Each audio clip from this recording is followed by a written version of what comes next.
Good evening. It was a great pleasure for me to get this invitation and to give this lecture. So thanks for the introduction. Hopefully it is not too late.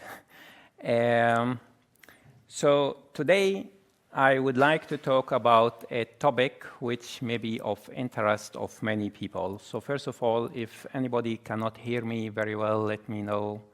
We can make some adjustment. All right? Okay, good. So today I would like to share with you the elements which are really important in shaping our personality. So in this context, I would like to talk about this concept, love and hate, of course, which is the main topic. But I would like to talk about this from different perspectives, from the perspectives such as our instincts, human traits, and energy. And in the end, I would like to talk about how we can, or let's say the impact of our behavior on our health in total. So this lecture will be divided into two parts, right? So first part, we will give you a lot of interesting introduction. And in the last part, we will talk about the connection of what we said into our health. And while we start, or we will have like a break in between for 5 minutes, we will give you some papers, and there are questions. It's like group discussion topics, right? You can, every two, look at them and see which is interesting question for you. You can just, we give you like 5 minutes to talk this with each other. And then I'll start with the second part. And then hopefully your questions and answers has been realized. And then we can have a discussion either in between or in the end. We will see how it goes. Okay, we agree, right? So maybe the first question you may ask, what is the connection between chemist, because I'm a chemist, and the concept of love and hate? So just to give you a little background and to create a connection, indeed, we as a chemist, we enjoy designing molecules, and we also try to tune its properties, and hopefully in the end we could utilize this molecule for our well-being. Now, chemists consider molecule as the fundamental basic unit of our life. So it has a structure and it has a function. Now, if you look at the first molecule, oxytocin, this molecule is a very complicated structure.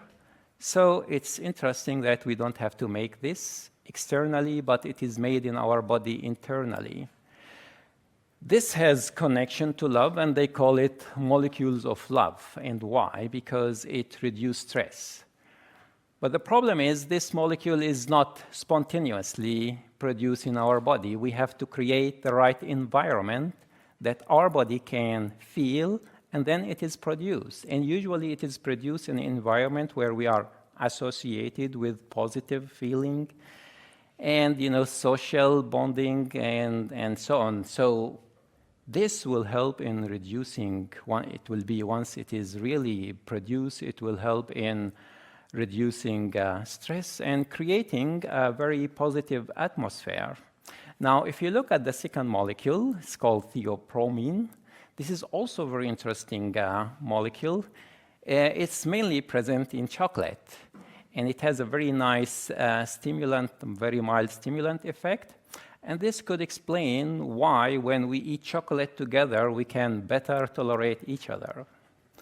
So, what you need to know that molecule is not really a magic bullet which can solve all the problems. So it is not like, it's not like, one size fit all, but molecule is highly specific.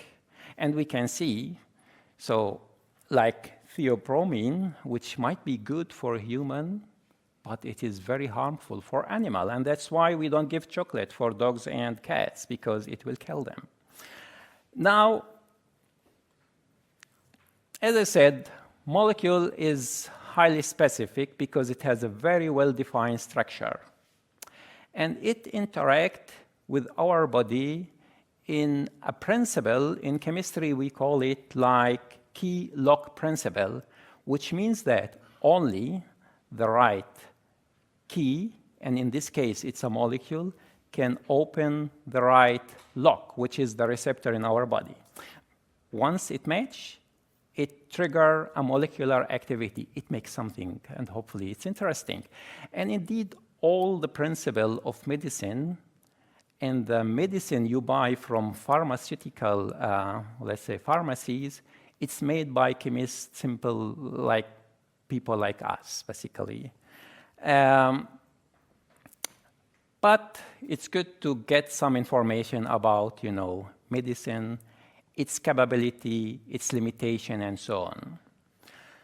So first thing, you have to know that the molecule which you take, maybe as a medicine or as a supplement, it will never, ever create a new function in your body. So it will never turn you into a superhuman. It will only either up-regulate or down-regulate, let's say, a process which is not in a proper. So either it is too fast or it is too slow. When it is too fast, so this molecule tries to slow it down. When it is too slow, then try to enhance this process. The second thing you should know about molecule, that the body treats this molecule as a foreign entity because it has a potential to be toxic. And that's why medicinal chemists, they try always to find a compromise between therapeutic effect and the toxic effect. And they try to look at the right dose that we can gain maximum therapeutic effect and minimum toxicity. And the last thing you need to know that this molecule, when it binds to the receptor, it doesn't stay forever. It's just a temporary effect. And this is because it is foreign to the body and the body works hard to get rid of it. And that's why each drug has a limited duration of action, which reflects why sometimes we have to take medicine 3 times a day or 2 times a day. It all depends on the duration of action of this molecule. So molecule can provide us a temporary relief or recovery, but permanent recovery really comes from our immune system. And this is the challenge, how we can activate our immune system. And today, maybe in the end of my talk, I will talk about this concept, and hopefully I will try to give you some information which might be helpful for all of us.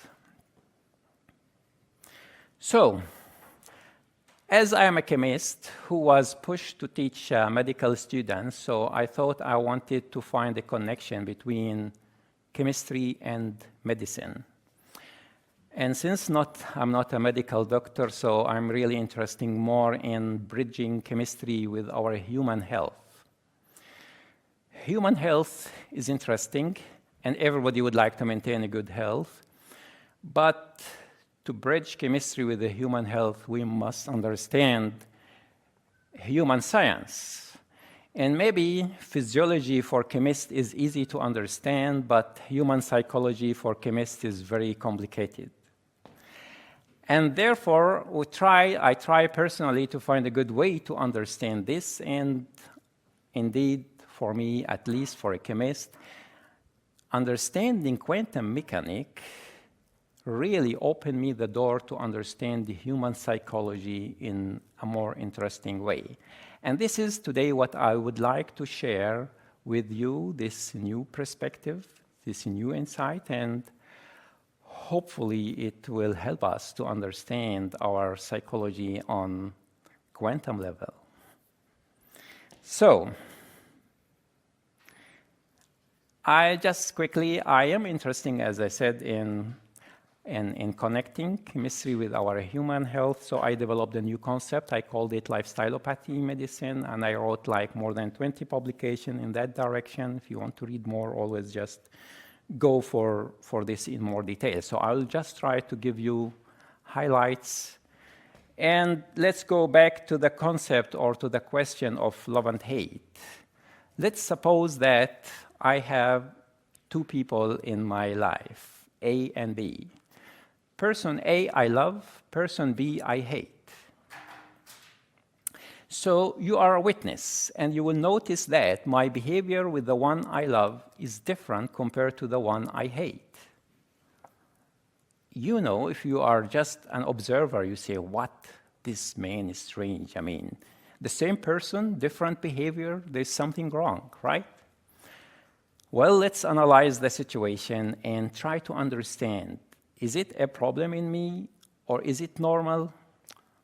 Or let's ask the question in a different way. What is in A, person A, attracted me to get close, and what is in person B repelled me to push me away? In reality, because of these two different things, in these two different individuals, I succeeded to develop two different concepts. And having two different concepts makes sense to have two different behavior, because in reality, behaviors and concepts are well connected. Now, if this is true, maybe we can solve the problem very easily by just changing the concept. Hopefully, we'll be able to change our behavior. Unfortunately, this is not so easy as we think. Why? Because of diversity, we are not all the same. We have different personality. The way how we look at things are completely different than my brother even think about it. So we have to take into consideration that we are really different.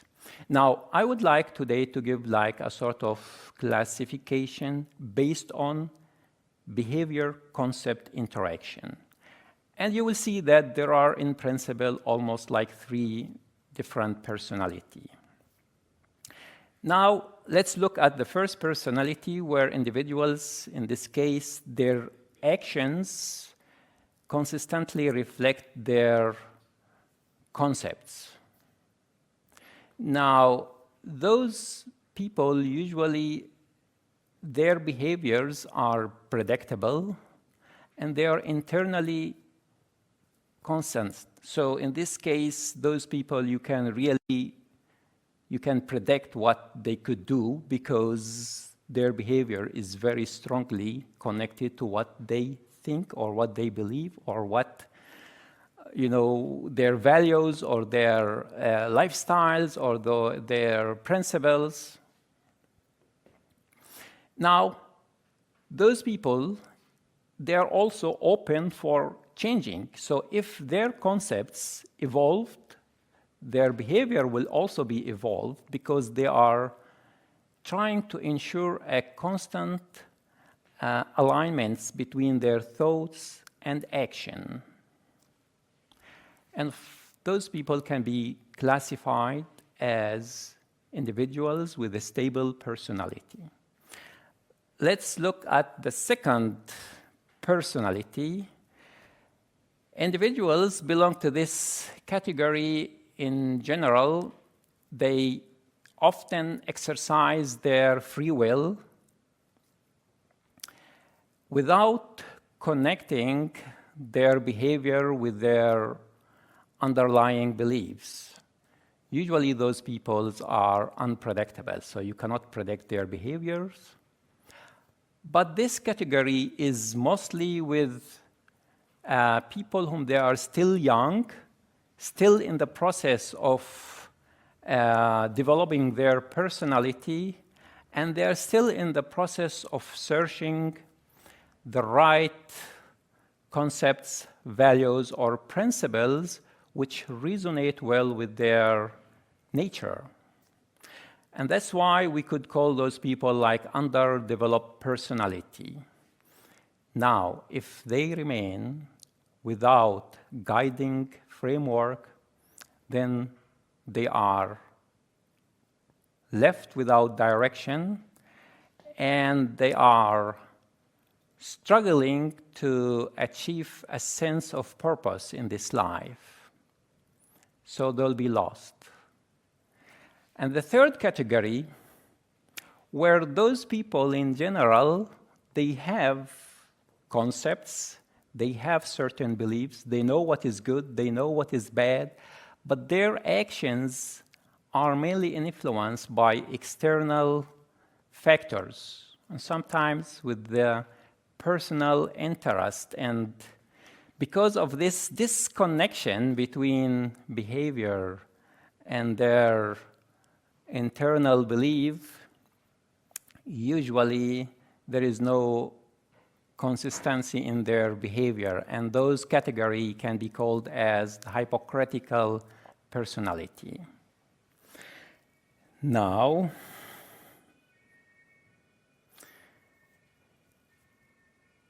our really goal is how to create stable personality. And today I would like to tell you why it's important to create this stable personality. But to understand or to encourage or to build or to shape our personality, we have to go a little bit deeper to understand what are the basic elements which could really shape our personality. And if you go, you'll find there are almost like three. What we are looking for is we want to know people, how they think. We want to know people exactly what is the purpose of their actions and behaviors. And everybody has a sort of internal driving forces, how we manage those forces. And that's why those three questions can be answered under those three elements: mentalities, values, and human psychology. So let's go one by one. So mentality or cognitive mentality, we, by default, we are a deep thinker, but we are different in how deep we think, how deep we process information, how serious we make judgments to reality. Now, the process of thinking is not so complicated. Basically, what we need a reality, something real to think of. We need sensation. We have like good 5 sensations. We need a brain, and that's not enough. So we can transfer reality through our sensation into the brain. Now, if you have some knowledge about this reality, then you can make a good judgment. If you don't have knowledge, you say, I don't know. And this knowledge is playing a big, big role in our judgments and our thinking process and so on. And therefore, usually, this knowledge, we gain it through experience, through our parents, through our teachers, through our principals.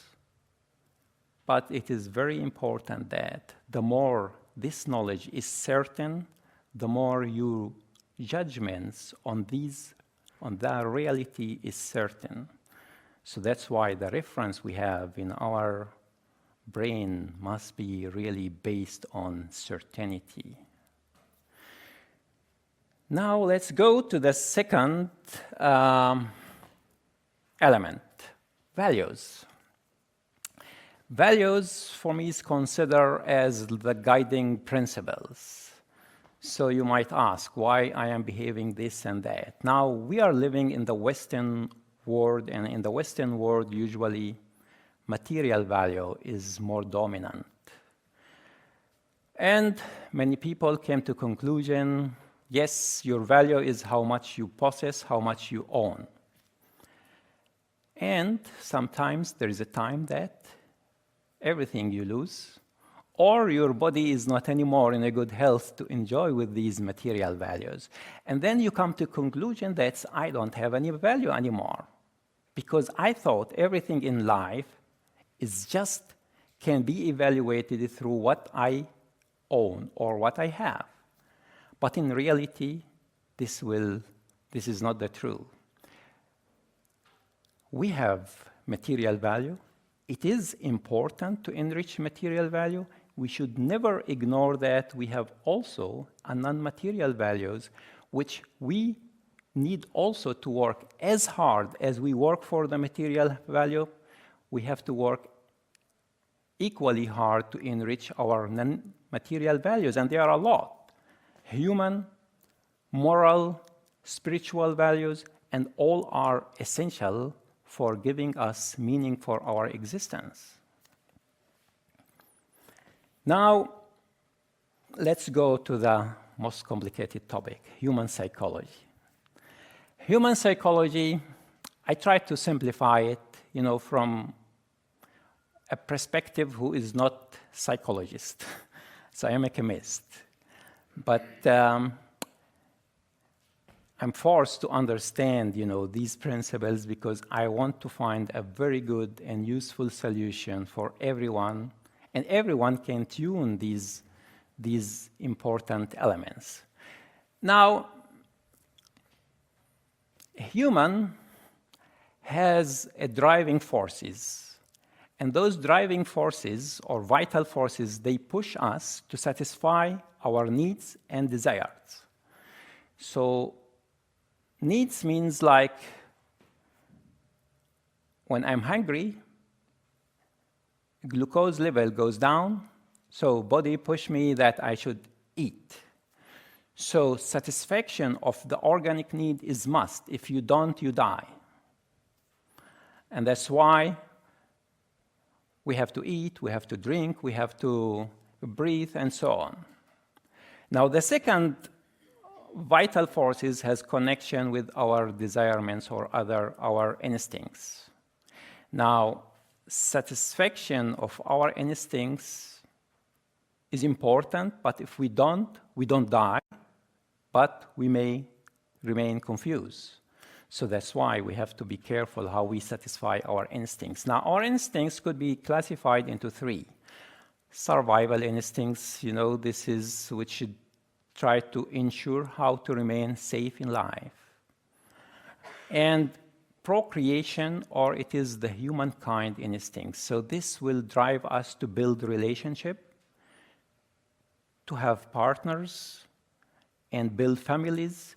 And because the driving force of this instinct is to maintain humankind, and that's why it will also drive us to think of having families and kids and so on. Now, appreciation. I thought a lot exactly what concept I have to use indeed, but I think this fit well. If you have better, let me know. Everybody, if you look at yourself, at everybody around you, we are not a perfect entity. We have limitations. We are incomplete. We cannot live completely independent. So when we are sick, we look for doctors. So that is normal. So because we are not perfect, we always appreciate everyone who could complement our perfection. And that's why we appreciate our close friends, partners, we appreciate our parents, because they were so much supportive for us when we were extremely very weak. And that is part of our instincts. And sometimes when we start getting old, we start feeling more weakness. And due to this weakness, limitations or reductions, or completely we are not completely independent, we keep on looking for the source of power which could complement our weakness.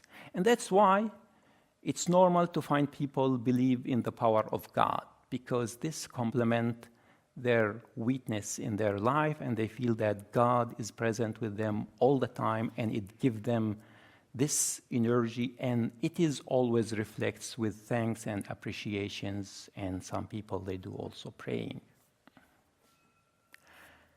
Okay, so driving forces. We talk about driving forces because I'm a chemist. I like to use, concept of force. And the question is, those driving forces, do I leave them just randomized in this life, behave the way you like, or it has to be organized through a highly organized system? The good thing, you can choose. but the outcome may be not the same. So, if your behavior is reflected to your principles, your values, your beliefs, you build a compatible system. And this compatible system creates synergy and activate potential. Now, if you satisfy those forces with a random system, then incompatible system will dominate, and then this is unfortunately lead to disorder.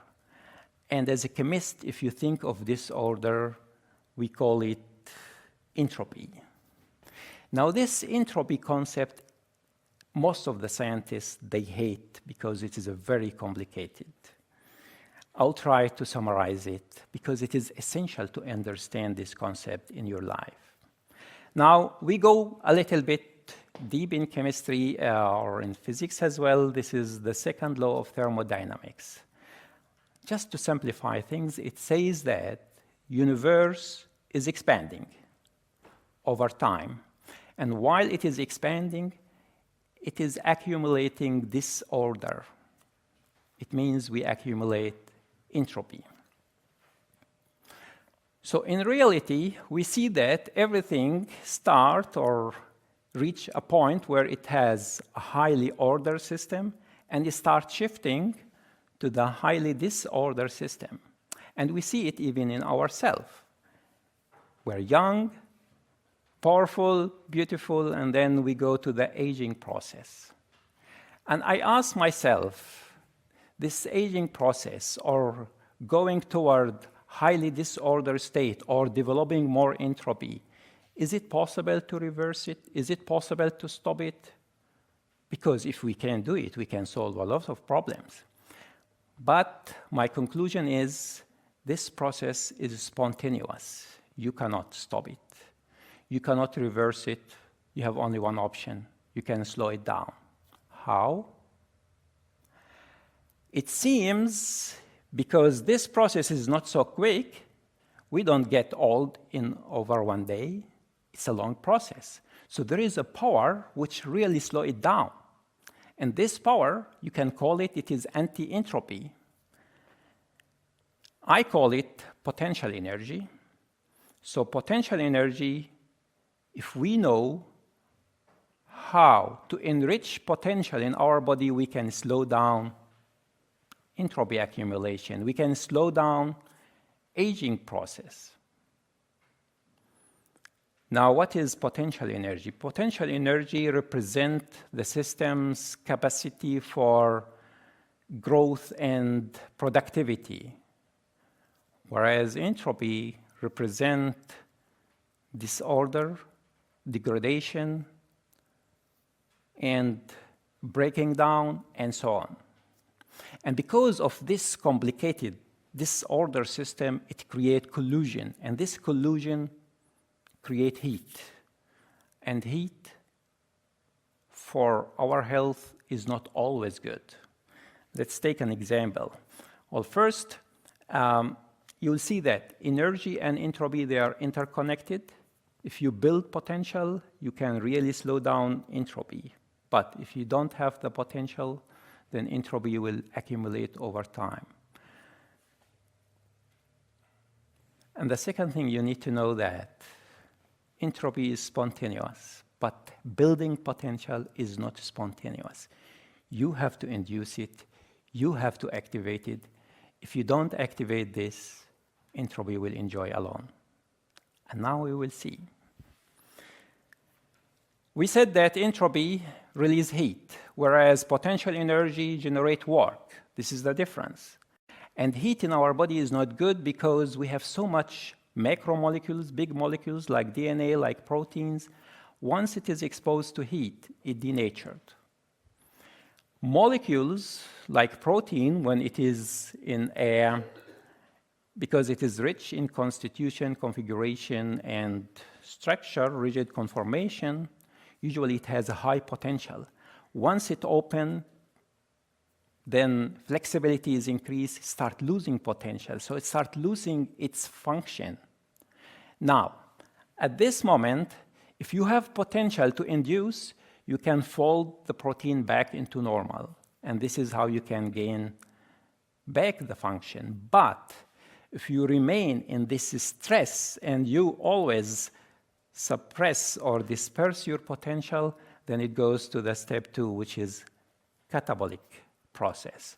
And then it will chop it down into basic unit, which is the amino acids. But still, there's a chance, right? We have another process in the body, it's called anabolic. And it really builds from those basic building blocks, new proteins, new DNA, and so on. But this process, building, is a non-spontaneous process. If there is enough potential energy available, it activates. If not, catabolic will continue.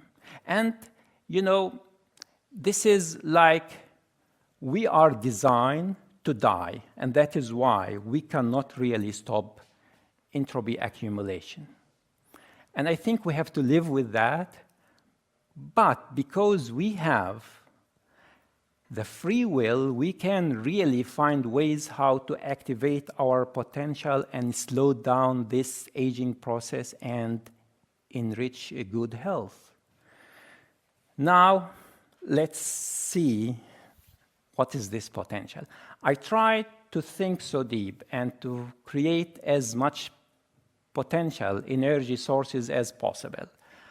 Half of them you know that food, we have this chemical potential energy which comes from food. So when we eat, this is a source of energy, especially everything will turn into glucose, and then the glucose will generate ATP, heat, and convert glucose into CO2 and water. So that's not important.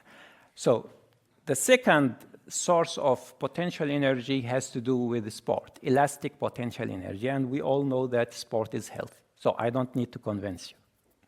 Now, I'll be focusing on the last two, the action potential and the voluntary acquired energy. I want to tell you one thing. Your capital is your potential, is not your money, really. How much you have of this, how much really you have real value in this life, how much you are productive, how much you will enjoy this life. And that is why life and the value of life is linked to our voluntary behavior. And to understand this voluntary behavior, we need to understand exactly what is potentially exist and what is actually exist. And if you think of this, it reminds you of quantum mechanics. Now, I know quantum mechanics is a very complicated subject, but I try to simplify it. I'm not a physicist, so I try to simplify it as much as I can, that hopefully you will understand, because this is very important to understand this point. Now, we all know Schrödinger cat, right? Schrödinger's cat, this is well known, and it really explains in a very simple way the question of quantum mechanics. So it says that if a cat is locked in a box, and along with this box, there is a device which has the potential to kill this cat. So it could be any toxic material. And this box is closed. So we don't know exactly what's going on. We know there is a cat and there is a poison. And now, if we ask someone, we tell, yeah, inside there is a cat and a poison. What do you think? A cat is alive or dead? Some will say it is alive. Some will say it is dead, right? Because we don't know. It's closed. Now, quantum mechanics has a beautiful and interesting explanation. It says both states exist equally. because we don't see, it's a closed box. So potentially, the cat is alive and dead, unless we open the box and we see. And then two of those states will collapse into one state, either alive or dead. And then we moved from the state before, which they call it the superposition state, into the real one state. But this is done after we observe. And this is interesting. It seems that every system has a multi-potential choices or states. They're all present in the superposition, but one will collapse after we observe.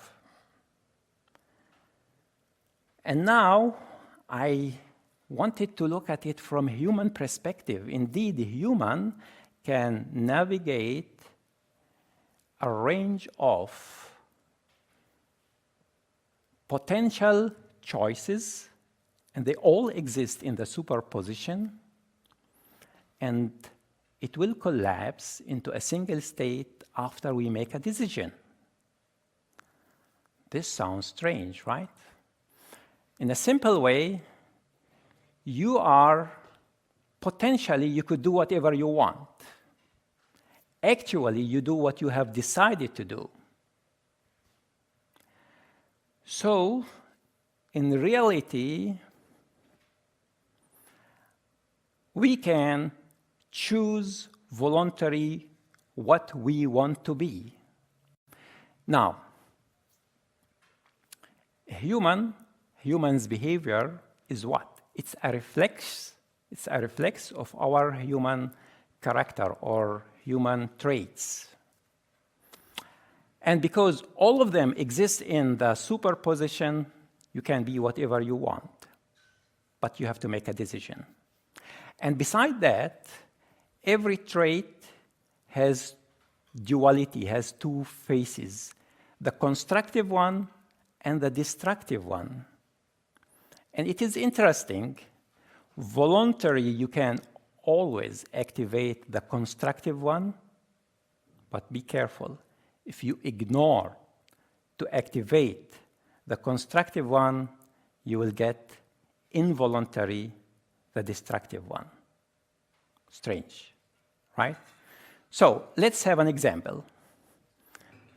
Honesty. It has two faces. You could be honest, you could be dishonest. You potentially both in the superposition. If you decided to be an honest person and you enrich this trait to be an honest, then because you made a decision and this has been reflected on your behavior, and then you are an honest person. And how much you exert effort to improve this trait, how much you improve its value. And it's interesting. And how much you improve its value, how much you decrease the dishonesty character. But if you completely ignore to activate honesty trait, involuntary, you will be dishonest.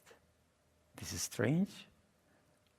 In reality, it makes sense because we don't have too many options. If I'm not honest, then I am dishonest. Now, just take this into your normal life. If I don't exert or if I don't voluntarily go to make sport, involuntarily I will end up to be a lazy person. If I don't voluntarily eat healthy food, involuntarily I will end up eating non-healthy or junk food. If voluntary, I don't or I didn't or I don't think positive, involuntary I'll be ending thinking negative. And imagine creating the atmosphere of thinking negative, eating non-healthy food, lazy. This is the best circumstances to help entropy to run so fast, because there is no resistance. And the only resistance comes if you decided to build the potential by activating the opposite phases, the constructive ones. So in the end, what I wanted to say that if you do not voluntarily activate your potentials, you end up accumulating entropy. And entropy means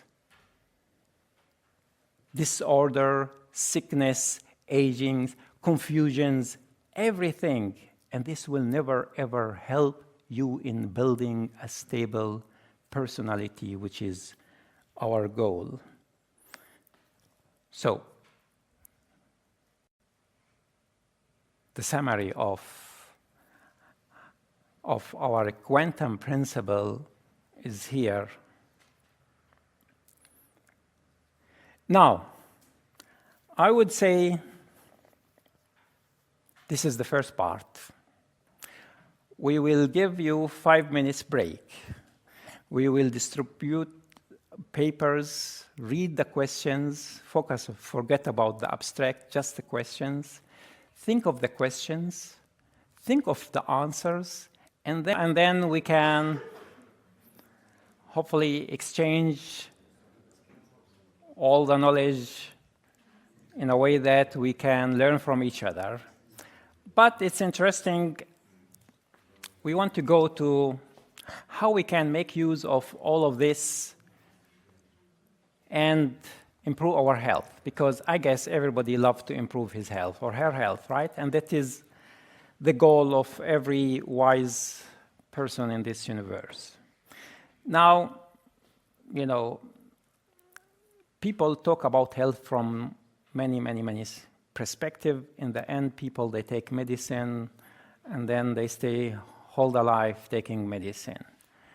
We have a very powerful and interesting, what we call it, self-healing machinery in our body, which is really striving to keep us healthy all the time by creating internal or maintaining internal stability. Now, internal stability, it is in physiology represented by the concept homeostasis. And this is the challenge, how to maintain internal stability in our body. Do we have to become or to remain totally independent on medicine, supplements, and checking all of this and that? Or there is an easy way, another way, but we need a different perspective. Now, today I would like to give you a different perspective, but it does not mean that you don't have to take your medicine, right? It's just complementary. Now, there is a concept called duality. It's interesting that quantum mechanics also use this concept. You have this wave function duality. And duality, it means that they're like two contradicting elements. When they come together, they create stability. This is strange, right? Now, to learn this, think as a chemist for a while. In the body, our blood has a pH 7.4. This is a representation of acidity in our blood. If the pH of our blood goes beyond 7.4, we die. Below, we die. So it has to remain very close to 7.4. And you ask the question, how come our blood can maintain this pH stability while we are bombarding every day with so many acidic water and whatever basic water and acidic food and basic food? It's very simple, because the blood is using the concept of duality. Here we have an acid inside the blood, and the antacid, which is the base. Carbonic acid and the bicarbonate in our blood, when they meet together, they create what we call in chemistry buffer. And buffer maintain this stability, so it tells you that the concept of duality, which is based on two contradicting, but still they are connecting, if they come together in a system, they create stability. And this is our main goal, how to create this internal stability to maintain the homeostasis active. Now think so deeply in our body. If you find any two contradicting elements, try to enrich them in the right proportion to maintain the internal stability. We already talked about one, which is potential energy and entropy. You cannot live without entropy. And you cannot live with 100% potential because you'll be superhuman. That is impossible. So, potential energy, it gives us strength, power, but entropy, it gives us adaptation, flexibility, and in our body, entropy is responsible for generating or maintaining our body temperature 37 degrees. Imagine if there is no entropy, we will be frozen, or our temperature goes up and down, and there is no way to live if our temperature goes beyond 37 or below 37. So here, duality between potential energy and entropy is important. But don't worry about entropy because it's all the time accumulating. The challenge is always how to enrich the potential because this is non-spontaneous. This is the concept of a duality.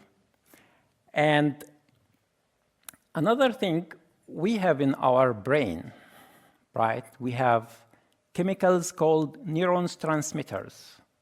And there are two types. One is excitatory and one is inhibitory. We are exposed to information, and this information could be supportive, could be destructive. Now, if excitatory, inhibitory neurons transmitters are in the right proportion, you have a stable mentality because your buffer is working well. If you are angry, you can neutralize it. And if you are sad, you can neutralize it. But if you let one to dominate, if excitatory dominate, you will end up having anxiety. Anxiety means worry, afraid, scared from this coming future. But if you let the inhibitory neurons transmitters dominate, you will get depression. In both cases, your potential, in the case of anxiety, your potential will be dispersed. In the case of depression, your potential will be suppressed. So it tells you how much it's important to maintain this potential in the right proportion. And if you have it, you will have the tranquility. And this is our goal. Now, another thing we have in our body, which we also talked about, it is the catabolic-anabolic process. Both are contradicting to each other, right? We don't want to let anabolic to dominate because if it is building without destroying, then our body becomes so huge. This is abnormal, and this is maybe open window for growing cells we don't need, and that's why we get cancer. And at the same time, if you let catabolic dominate, then we start shrinking and getting weak and lose interest in everything. So that's why the challenge is always how to create this balance between these two contradicting physical elements. This is for maintaining physically strong. And you will see that catabolic process, it's like, it's like driven down so easily because it's like gravity, right? You don't have to push yourself to go down. The challenge is how to go up. And that's why it needs to build this potential. Now, how to correlate all of that with our immune system? Now, few information about immune system. Immune system, everybody talk about immune system, and there are different ways how to boost, how to activate our immune system. And now we have so many interesting therapies called immunotherapy for fighting cancer. But I'll tell you, it is very difficult to understand immune system in our body because we do not have allocated organs which called organic immune system like our hearts or lungs. It's spread everywhere. And it's interesting. The more you learn about your immune system, the more you will discover how little you know about immune system. So, my understanding to the immune system that your immune system is working well if it has the potential. But if your immune system has no potential to fight disease, you will not be able to fight disease. Now, how to correlate all of this, what we have said, with our immune system? According to my understanding, immune system can exist in 3 different phases or moods. Remember, second law of thermodynamics, entropy is always accumulating. And I tell you frankly, we spend all our time and our life fighting how to slow down entropy. That's why we have been created to be a fighter. If you give up, entropy will dominate, you die quickly. And this is not allowed. Your instincts tell you, surviving instincts, it tells you, no, don't. And that's why our immune system, to work perfectly, it has to be in the fight mood. Unfortunately, we are exposed so many information, so many distraction, and it takes us away from the effective threshold for fighting. So either we accumulate too much extra energy because of too much excitation, and then our immune system goes to the fright mood. Fright mood, it means that I have so much energy, but I am excited, but I am lost. And then it's like, a fighter who is afraid. He has all the weapon, but is afraid. And then you start shooting the friend and the enemy. And that's why we start having these autoimmune disease. Too much energy, but it's not focused anymore. Or our body is exposed to depression, we suppress our potential, so it goes down, and then we go to the flight mood. You lose interest in life, you want to keep away, you want to sleep all the time, simply because you don't have any more potential to continue to fight, to have fun, to be productive, and so on. And that is why having a stable personality, it will create tranquility, and tranquility will make the internal balance in your body is equal. It means you are in the mood of, you are not scared and you are not sad. If you can create this mood, you activate your fight mood.